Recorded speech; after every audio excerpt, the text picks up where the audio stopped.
దివ్యవాణి TV ప్రేక్షకులందరికీ శుభోదయం. యేసుక్రీస్తు పరిశుద్ధ నామములో ప్రియులారా, మీ అందరికీ స్వాగతం, సుస్వాగతం.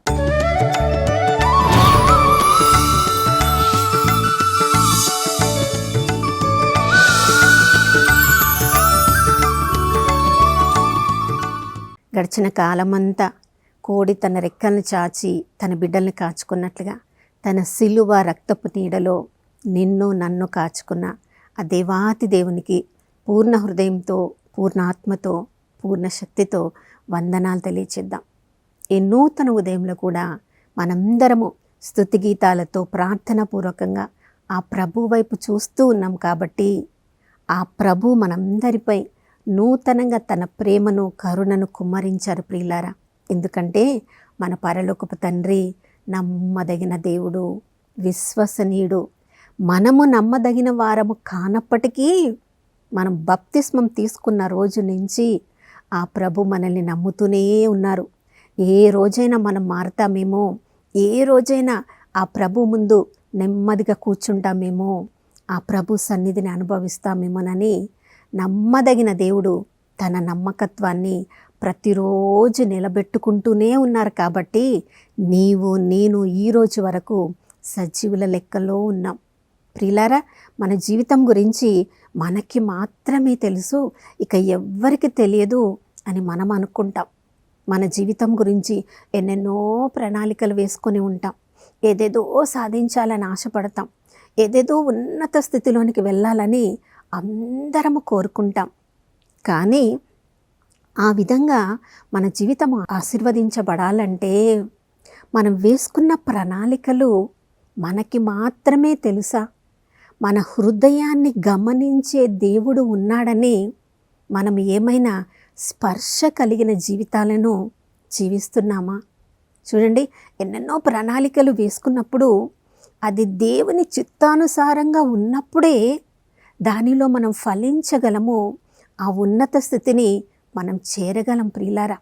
ఎందుకంటే చూడండి, సామెతల గ్రంథం 24వ అధ్యాయం 12వ వచనంలో మనం చదువుతున్నాం, మన హృదయం గురించి మొత్తము జ్ఞానము ఆ దేవుడు కలిగి ఉన్నాడు. మన హృదయంలో ఏమేమి ఆలోచనలు చేస్తున్నామో, ఏమేమి ప్రణాళికలు వేసుకున్నామో, ఈ లోకానికి చెందిన ఏమేమి ఆశలు ఉన్నాయో, ఏమేమి కోరికలు ఉన్నాయో, వాటన్నిటిని కూడా అవి దేవునికి ఇష్టమైన, ఇష్టం లేకపోయినా, అవి లోకపరమైన అన్ని రకాల మన హృదయంలో ఉన్న పరిస్థితిని అంతటిని కూడా దేవుడు గమనిస్తూనే ఉన్నాడు. మంచి ప్రణాళికలు వేసుకుంటే మంచి ఫలితాన్ని దేవుడు ఇస్తాడు. చెడు ప్రణాళికలు వేసుకుంటే ఆ చెడు ప్రణాళికల యొక్క ఫలసాయాన్ని మనం అనుభవిస్తూ ఉంటాం. కానీ మనం ఏమనుకుంటాం చాలాసార్లు, నేను ఇంతగా కష్టపడుతున్నాను కదా, ఎందుకు నా జీవితంలో ఉన్నత స్థితిలోనికి నేను రాలేకపోతున్నాను, ఇంతగా రోజంతా కష్టపడి పనిచేసిన ఆ ఫలసాయాన్ని నేను ఎందుకు పొందలేకపోతున్నాను? ఇర్మియా గ్రంథం 17వ అధ్యాయం 9వ వచనం నుంచి మనం చదువుతున్నాం, ఈ హృదయానికి ఉన్నంత మోసము ఇక దేనికి లేదంట.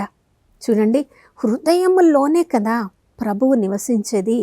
మరి ఆ హృదయములోనే అన్ని రకాల ఈ లోకానికి చెందిన నేత్రాస, శరీరాస, జీవపు డంబాన్ని పెట్టుకొని దాని ప్రకారం మనం జీవిస్తున్నప్పుడు ఆ హృదయంలోనే నివసించే దేవుడు మన హృదయ ప్రణాళికను బట్టి మనం చెడు కోరికలను కలిగి ఉంటున్నాం. కాబట్టి దాని ప్రకారమే మన జీవితం ఉండేలా ఆ ప్రభు ఆశీర్వదిస్తున్నాడు.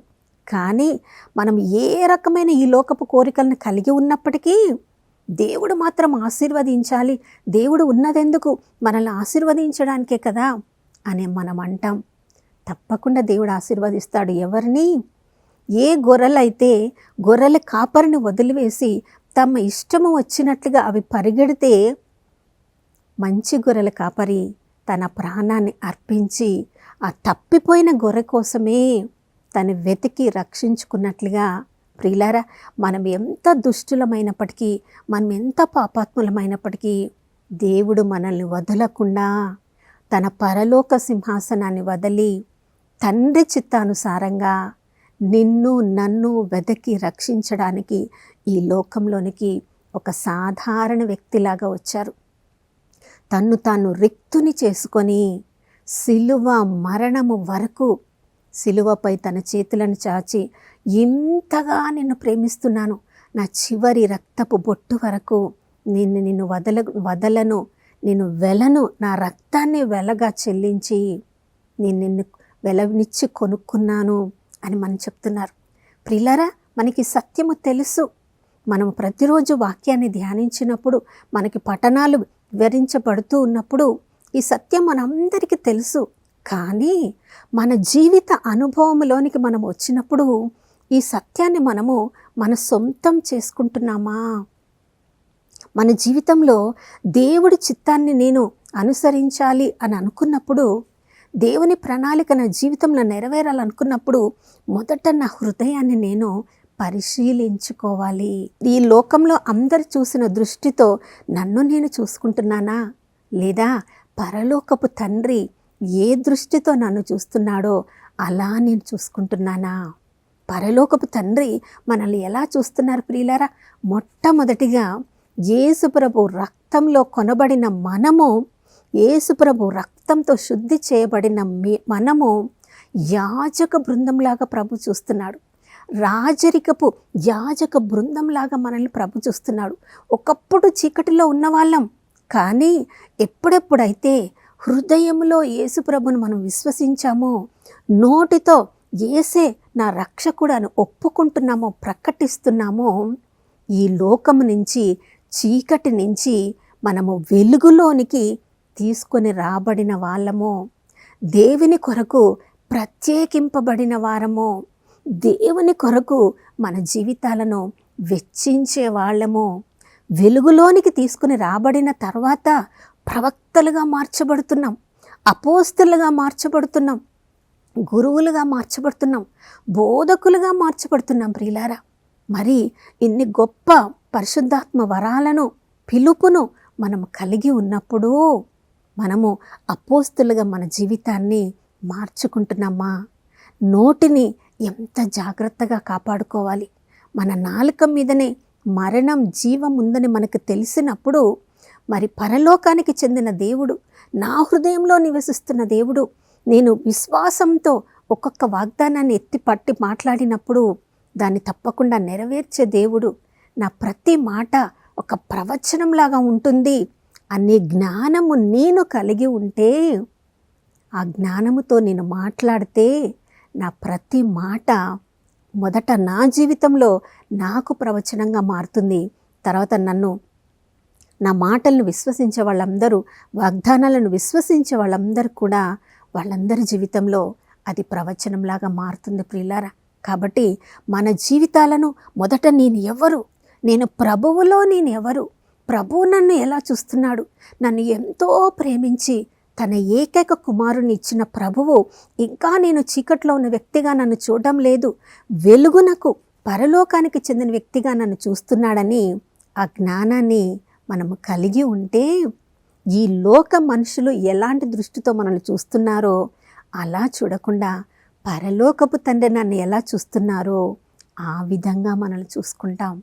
ప్రియులారా, మరి పరలోకపు తండ్రి ప్రవక్తలుగా, అపోస్తులుగా, బోధకులుగా, పరిచారకులుగా మనల్ని చూస్తున్నాడనే జ్ఞానం మనకు కలిగినప్పుడు, ఒక ప్రవక్తగా నేనేం చేయాలి, ఒక బోధకుడిగా నేనేం చేయాలి, ఒక అపోస్తులుడిగా నా యొక్క పరిచర్య ఏంటి, ప్రభు ఈరోజు నా నుండి ఏమి కోరుకుంటున్నారు అనే జ్ఞానంలోనికి మనం నడిపించబడతాం. మత్తయి సువార్త 28:20 చూడండి, యేసుక్రీస్తు ప్రభుల వారు తన శిష్యులందరినీ కూడా ఆశీర్వదిస్తూ, నేను మీకు ఇచ్చిన పరిచర్యను మీరు కొనసాగించండి అని ఆశీర్వదిస్తూనే పరలోకానికి ఆయన ఆరోహణమైపోయారు. ఏమి చెప్పారు వాళ్ళకి ఆ సమయంలో? మీరు లోకమంతటా వెళ్ళి సత్య సువార్తను బోధించండి, పితా, పుత్ర, పవిత్రాత్మ నామములో అందరినీ కూడా నా శిష్యులను చేయండి అని చెప్పారు. మనందరి బాధ్యత ప్రియులారా, రోజులో ఒక్కరికైనా యేసు ప్రభుని గురించి మనం చెప్పాలి. యేసు ప్రభు వైపుకి వాళ్ళు ఆకర్షింపబడేలా చేయాలి. మాటలతో ఎవరిని మనము మార్చకూడదు. మన జీవిత విధానము ద్వారా, మన జీవితంలో మనము ఎలా ప్రభువుకు శిష్యులంగా మనల్ని మనం మార్చుకుంటున్నామో మన జీవిత విధానం మార్చబడింది చూసిన వాళ్ళు, మన జీవితంలో ఆశీర్వాదములను అనుభవిస్తుంది చూసిన వాళ్ళు, దాన్ని చేసిన దానికి కారణమైన యేసుక్రీస్తు ప్రభుల వారి వైపు ఆకర్షింపబడతారు. అపోస్తులందరి జీవితాలను మనం చూసినప్పుడు ఆ సత్య సువార్త కొరకు వాళ్ళు నిలబడ్డారు. ప్రియులారా, శ్రమలు అనుభవించడానికి వాళ్ళు సిద్ధమయ్యారు. చూడండి, మేము మా కన్నులతో చూసాము, మా చెవులతో ఆయన సత్య సువార్త బోధించడం విన్నాము. మేము చూసినది వినన్నది అది మేము చెప్పకుండా మేము ఉండలేము. దాని కొరకు మేము కొరడా దెబ్బలు స్వీకరించడానికైనా మేము సిద్ధంగా ఉన్నాము. మేము మరణించడానికి కూడా సిద్ధంగా ఉన్నామని చూడండి, అపోస్తలులందరూ కూడా వాళ్ళ రక్తాన్ని కార్చి యేసు ప్రభు ఏ పరిచర్యను వాళ్ళకి ఇచ్చారో దాన్ని నెరవేర్చారు. అది వారి కొరకు మాత్రమే కాదు ప్రియులారా, వారు వెలను చెల్లించారు కాబట్టే ఆ సత్య సువార్త ఇన్ని వేల సంవత్సరముల తర్వాత మన వరకు చేరింది. మరి మన బాధ్యత ఏంటి? నా హృదయంలో నేను ఆశీర్వదింపబడుతున్నాను, అంతవరకు చాలు, దానితో నేను సంతృప్తి పడతాను అనుకుంటే మనము మన జీవిత విధానము ద్వారా మన లెక్కలో దేవుడు ఎన్నో ఆత్మలను రాసిపెట్టాడు. మరి వారందరికీ మన ద్వారా సత్యసువార్త బోధింపబడవలసి ఉంది. మన జీవితమే ఒకరికి పరిచారకులుగా మనం మారవలసి ఉంది. మరి అటువంటి బాధ్యతను మన హృదయంలో ప్రతిరోజు మనం స్వీకరించుకుంటున్నామా? ఉదయమే లేచినప్పుడు మనం అందరం ప్రార్థించుకుంటాం, ప్రభువా ఈరోజు నేను చేసే ప్రతి పనిలో మీరు తోడుగా ఉండండి ప్రభువా, ప్రతి వెళ్ళే స్థలంలో మీరు రండి ప్రభువా, ప్రతి పని కూడా ఈరోజు మీరు ఆశీర్వదించండి ప్రభువా, అన్నీ నాకు మేలే కలుగునట్లుగా మీరు ఆశీర్వదించండి ప్రభువా, ఏ ప్రమాదంలో నేను పడకుండా మీరు మీ దూతల్ని నాకు కాపులాగా ఉంచండి ప్రభువా. అన్ని ప్రార్థనలు చేసుకుంటాం, మంచిది. కానీ వీటన్నిటికంటే పైన ప్రభువా ఈరోజు నేను నీ శిష్యుడిగా ఉండాలయ్యా. ఈరోజు నా ప్రతి మాట కూడా మొదట నాకు, తర్వాత ఇతరులకు అది ప్రవచనంలాగా ఉండాలి ప్రభువా. ఇతరులకు అన్యాయమైనది, మేలుకరం కానిది ఏమి మాట్లాడకూడదు, నేనేమి చెయ్యకూడదు. ఈరోజు నా జీవితమే ఒక పరిచారకమైన జీవితము, నేను చేసే పరిచర్యలాగా నీకు మహిమకరంగా ఉండాలి ప్రభువా అని మనం ప్రార్థించుకుంటే, ప్రభువా మన హృదయంలో అటువంటి గొప్ప ఆశను కలిగిన, ప్రభుకి మహిమకరంగా జీవించాలనే ఆశ కలిగిన ఆ ఆశను దేవుడు తప్పకుండా తీరుస్తాడు. ఎందుకంటే మన హృదయాన్ని గమనిస్తూ ఉన్న దేవుడు.